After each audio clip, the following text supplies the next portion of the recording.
All righty. Well, here we are once again. Welcome one, welcome all. I'm so much lower down in the frame than I'm used to be. Looks weird. Welcome to the one and only Junk Shop Library channel. Blah, blah, blah, blah. Special thank you to the patrons listed at the bottom of the screen, scrolling as we speak. Thanks for everything y'all have done for the channel over the course of the last year or more that you've been part of the experience. It means a tremendous deal. Thank you. In a special particular, y'all know I got to shout out my top tier patron and my friend, the one and only Mr. Paul Kamish, my first patron and one of the most ardent supporters of the channel. Thank you for all you do, my friend. Okay, so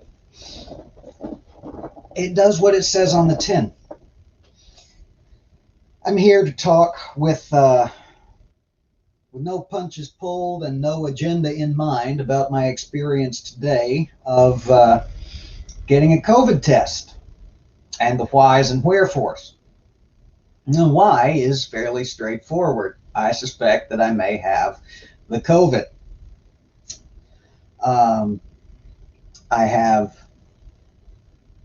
a fairly spectacular amount of fatigue. You may have noticed, if you're a long-time viewer, that I'm not my normal glorious, expansive, and normally much better shaven self. I've been having dizziness and nausea, and new today are some weird joint aches that kind of come and go, and I can't tell if that's just sleeping at weird angles and being in my late 30s, or if that's related to something I may have picked up in one of three places, because three places is all I've been lately. I've been work, I've been grocery store, and I've been pet store. So one of those places, I'm annoyed at somebody who was there, and I don't even know which one to get cranky at. Not that that would do anything. So anyway, I called into work on Monday because of the dizziness and the nausea, and they were like, okay, yeah, why don't you keep your dizziness and your nausea at home here during this plaguey time. And then I got an email saying, oh, and by the way, as per HR requirements during said plaguey time, you need to get yourself a COVID test before we can risk letting you back in the building. So I completely understand. I have absolutely no interest in doing so because I've heard so many dreadful things about how uncomfortable it is, but I'll do it anyways. Because as most of y'all know who are watching this, at least who are watching this live, I know, y'all know I was out of work for a significant stretch of time before I was fortunate enough to find my current and carefully unnamed employment. And I ain't looking to lose this by not complying with some perfectly benign HR request during a plague year. So I tried to get a test yesterday, and the only thing I could find anywhere reasonably close to me, and by reasonably close I mean like in the same county,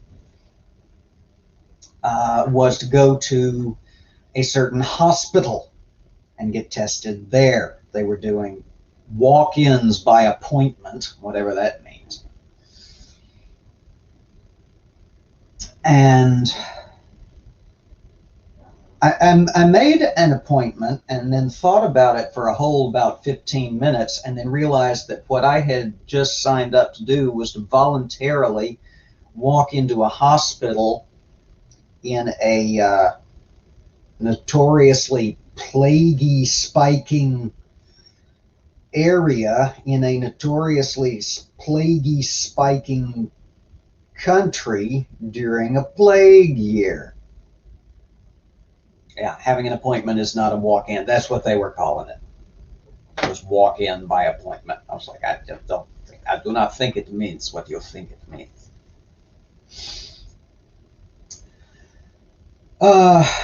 So I decided I wasn't gonna do that. I was like, I'll take the extra day. I made the next appointment I could make, which was this morning at a drugstore down the street from us. And my goodness, they're taking things seriously. I got multiple emails back making sure I knew what the procedure was. I don't know what the procedure, yeah, an oxymoron, yeah, exactly. I don't know what the procedure was for anybody who's watching this if they went to take a test, but I'm going to tell you about my experience, which is what I'm here to do. So, as I said, I got multiple emails, and they all said essentially the same thing. They said, when you come for your appointment, come here a few minutes early, because if you're late, you'll just be shuffled into the next available slot. They were very, very clear about that, and I appreciated that. They said, when you arrive, pull up into the drive-through area, follow the signage, keep your window rolled up. They said, when you get here, make sure you've got this email with you, because apparently everybody still thinks people have like an inkjet printer next to their desktop on their desk in their home office. I don't know. I mean, we do, but that's mostly because we're a little on the old-fashioned side. I can't imagine y'all could tell. Physical media is superior. Screw you, Mark. So anyway, I got familiar with the regulations, and I went over there this morning. I got there early and pulled up into the line and found out that the same line was being used for COVID testing and for the regular drive-through pharmacy. So I got to sit in line for a minute. But I was there on time. It wasn't my fault. I was there on camera. Finally got up to the window, and I had my window still up, had my mask on, held up my phone with the email to the window and my driver's license and insurance card, which is what another thing they said to do was don't roll down your window till you're told to, and just hold up your appointment and your identification. So I did. And the woman kind of blinked at me and looked real hard and tried to read my phone through 3 layers of glass from 6 feet away, and then all of a sudden goes, "Oh, are you here for a COVID test?" I said, "Yes." She said, "Okay, just 1 minute." She had to go off and get some stuff and check with some people. She finally came back. She said, "Okay, you can roll your window down now." And she walked me through the procedure. She sent me out this little tray with a little packet of stuff in it, and there was the swab, and there was a little test vial, and there was a little packet of information, which I got to be real careful about waving up in front of the camera like I was just about to, because it's got my real name. Not only that, but it's got my damn date of birth on it, and that's all I need is to dox myself to that extent, right? Like I don't have good enough problems.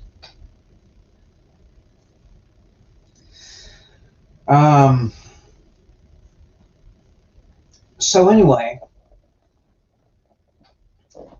this was a self-administered test. Not good enough, I'm sticking the world's longest cotton swab halfway back to my brain stem, but I've got to do it myself, not knowing anything about particularly how my sinus cavities work, except they're completely clogged with pollen about 8.5 months out of the year, and that's on a good year, and if I'm lucky. So the procedure was as follows. I broke the safety wrapping on the little Q-tip was about this damn long. It was perforated about halfway down. You take the swab, you stick it up your nose, and you swirl it around for 15 seconds. Which doesn't sound like a particularly long time until you've got something yay far deep inside your face. Then it feels like a very long time.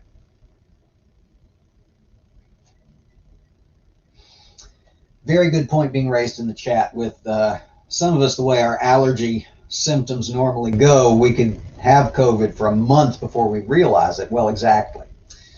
I can't breathe too good through my nose half the year anyway, and most of the rest of the year I can't breathe through my nose too well. And had it just been like weird sinus symptoms and congestion, I probably still wouldn't have even thought of anything of it till this day. But this fatigue, y'all, is what worries me. I mean, the dizziness and the nausea worried me, but that could have been, you know, an old potato.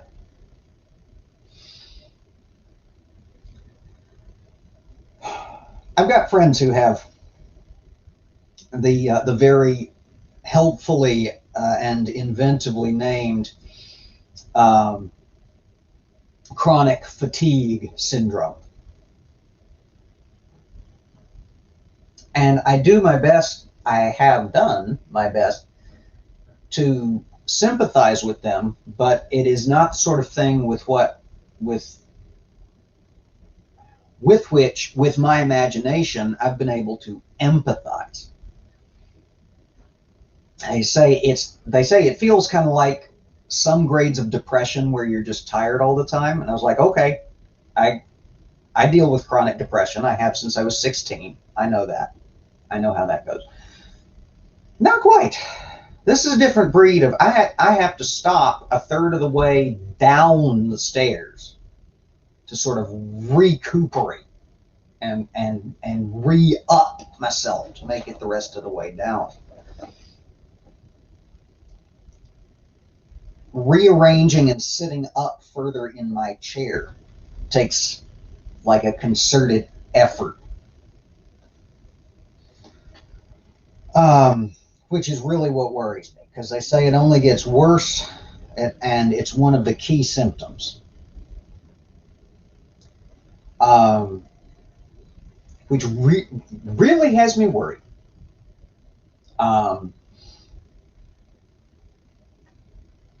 I've had the Pfizer vaccine, but I've only had the first dose. I was due for my second dose this coming up Saturday. But I can't get it now, at least until, can't schedule it now, at least until I get my my results back, which I'm supposed to get within 24 to 48 hours, whatever that means. So that could mean I could get an email anytime or a phone call anytime. I was told if I'm positive, I was to expect a phone call. So, got one eye on my phone over here, hoping it doesn't ring. Or it could be 2 days before I get an email or a phone call, up or down, which means I'm dealing with uncertainty, which is not the thing with which I am best. I deal better in much as I dislike this about myself, I deal much better in absolutes than I do with gray areas and uncertainty. So anyway, I was here to talk about the test. It was unpleasant. But it was not as unpleasant as I had been led by much of what I had read online to believe it would be. I'm not going to try to salvage that sentence, but I stand by the sentiment, if not the grammar. It was a most peculiar feeling, but it was a very skinny. I mean, even the cotton head of the Q-tip was only about this big. I mean, it was very, very thin, very long, but very thin. Which leads me to the one amusing part of the whole thing. Thank you for sticking with me this long. They sent me out, as I said, this little packet. Old Junkshop, being the smart person that they are,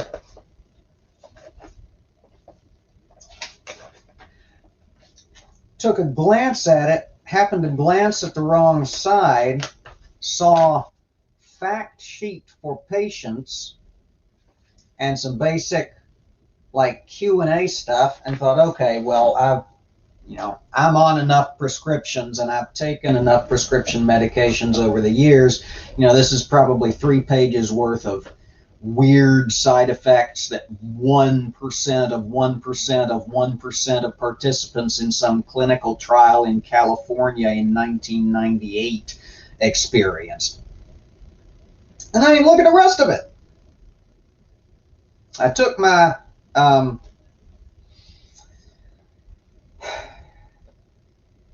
specimen, I guess, the way the lady had instructed me to.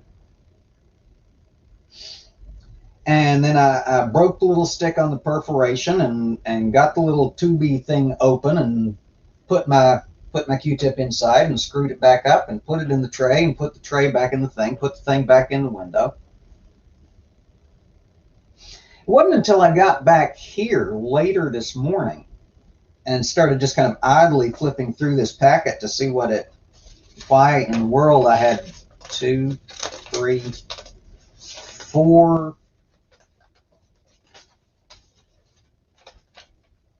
pages with 2 of them double-sided, so a total of 6 pages, 4 sheets, 6 pages, that I found that there were taking your test instructions with diagrams.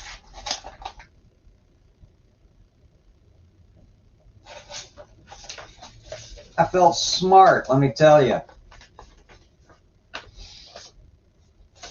Okay. Yeah.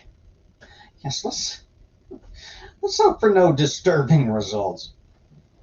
So anyway, it was it was unpleasant, and it was nerve-wracking. It was particularly nerve-wracking because it was being self-administered, and I didn't know what I was doing. I've never deliberately stuck anything to the back of my sinus cavity before, triggering some feelings of nausea just saying it out loud and rethinking that.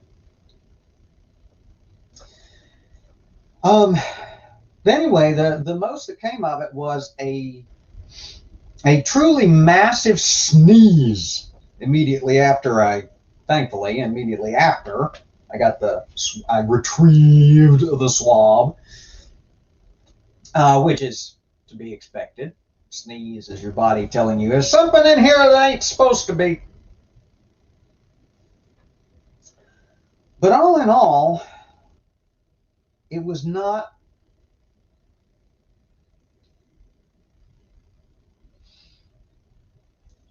as bad as I was afraid it was going to be.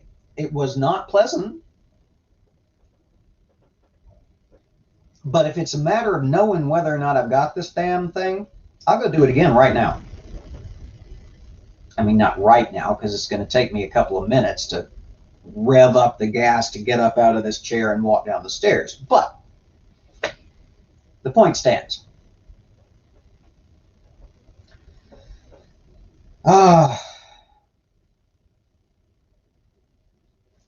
So there you have it. took me 20 minutes to tell a story that took 20 minutes to happen, and that was counting being stuck in the drive-through line for over 15.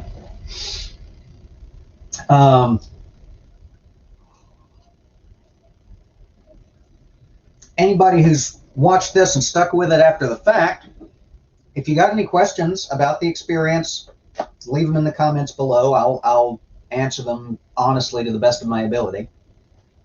I'm going to stall here for a minute and wait for my my StreamYard's chat to catch up if anybody who's watching this live has any questions. Just go ahead and fire them through, and I'll, again, answer them honestly to the best of my ability. The reason I wanted to stream about this, even though I'll be honest, I didn't really want to, because I'm tired. Damn it. Well, that came out country and southern even for me, didn't it? Damn it.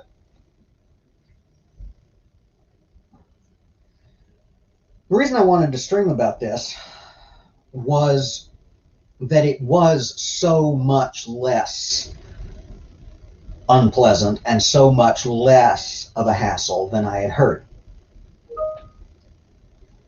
And I just wanted to put my experience out there and say, look, you don't have to stress too hard over this. It's worth the experience knowing. I'd rather know that I've got this thing than be passing it around willy-nilly all over Kroger and Petco.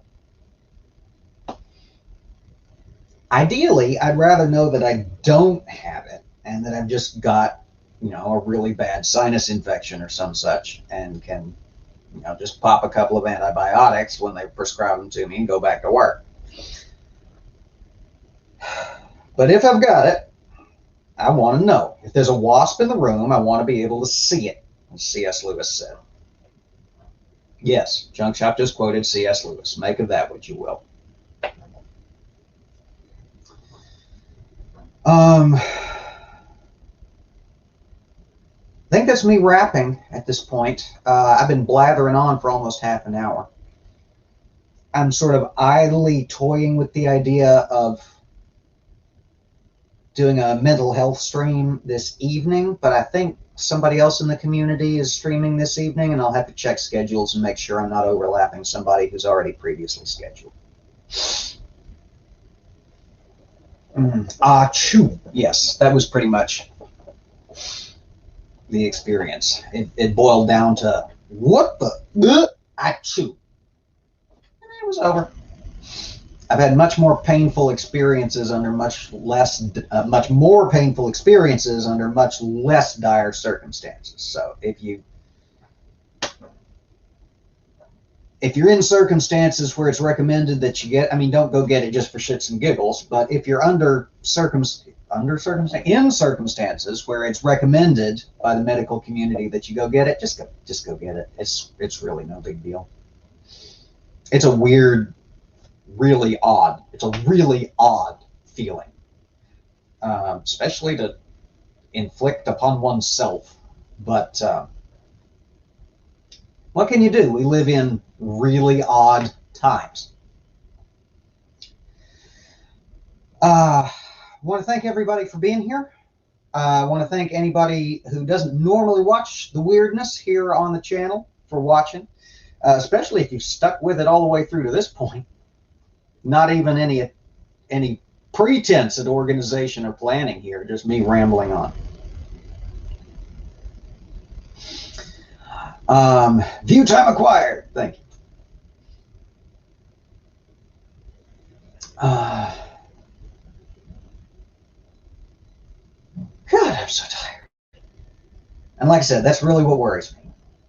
I just woke up exhausted Monday morning, couldn't hardly put one foot in front of another, and have been struggling along ever since. And that's one of the major symptoms I've heard about. So that was one of the main ones that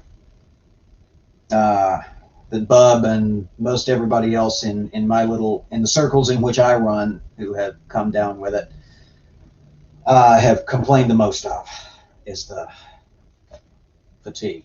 So we shall see. I will keep you all updated. Links in the description, all that YouTube-iness. Special thanks again to my patrons for keeping us going. Ticklish, yes. Yes, it was a very ticklish sort of experience. You don't realize how prickly and tickly is cotton wool until it's up inside your orifices. Does the nose count as an orifice? Anyway, Dave showed up and made things weird.